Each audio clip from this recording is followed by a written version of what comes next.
अंत भला तो सब भला। रोली की शादी उसके माँ बाप एक आलसी लड़के से करा देते हैं। चलो, रोली की शादी हुई और हमने गंगा नहाई। और क्या, बेटियां तो होती ही हैं बोझ। हाँ, पर अब क्या चिंता, उतार तो दिया बोझ तुमने, अब वो लोग समझे। ससुराल में रोली का पति कहता है, देखो, मैं कोई काम नहीं करता, ये बात तुम्हारे मम्मी पापा को बता दी थी मैंने। अब जो किराया आता है दुकान का, उसी से घर का गुजारा करना है। कभी भूल से भी कोशिश ना करना किसी चीज की डिमांड की। क्या मम्मी पापा को पता था कि आप कोई काम नहीं करते? और क्या, बड़ा अच्छे से पता था। उन लोगों को तो तुम बोझ लगती थी, बोल रहे थे कि बस शादी कर लो और कोई मतलब नहीं है। रोली को ये सुनकर बहुत गुस्सा आता है, लेकिन करती भी तो क्या, क्योंकि वो जानती थी कि उसके माता पिता ऐसे ही हैं। जैसे तैसे रोली दिन काट रही थी। रोली को एक प्यारी सी बेटी होती है। धीरे धीरे वो बड़ी होती है और उसके साथ उसकी जरूरतें भी बढ़ती जाती हैं। सुनिए जी, अब तो सिमी बड़ी हो रही है, उसका स्कूल में दाखिला कराना है।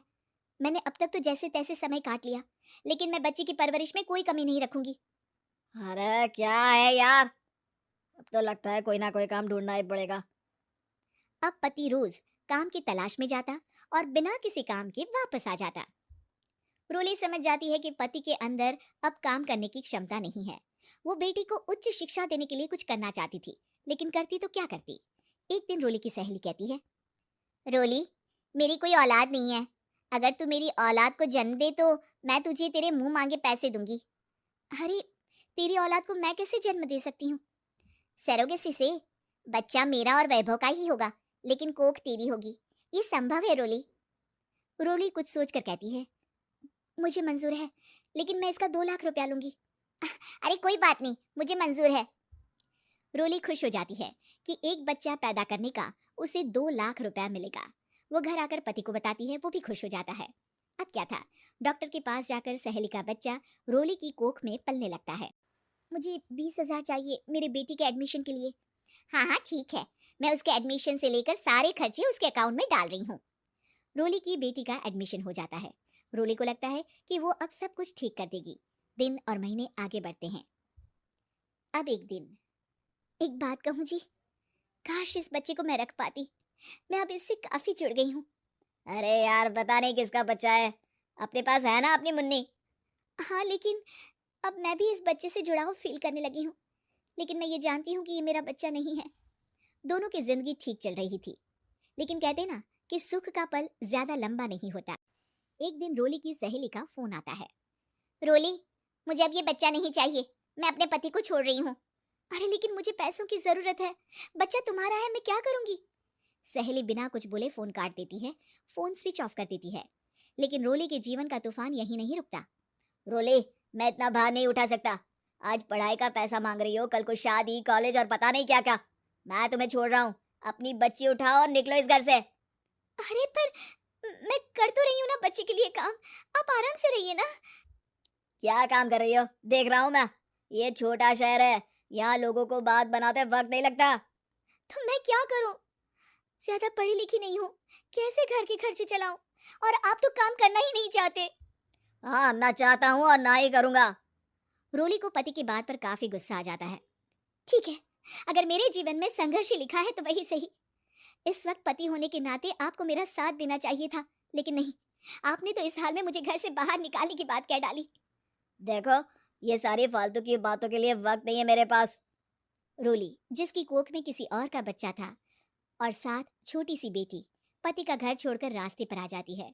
रोली के पास मायके के सिवा दूसरा कोई रास्ता नहीं होता। अरे रोली कैसी है, कितने दिनों के लिए आई है?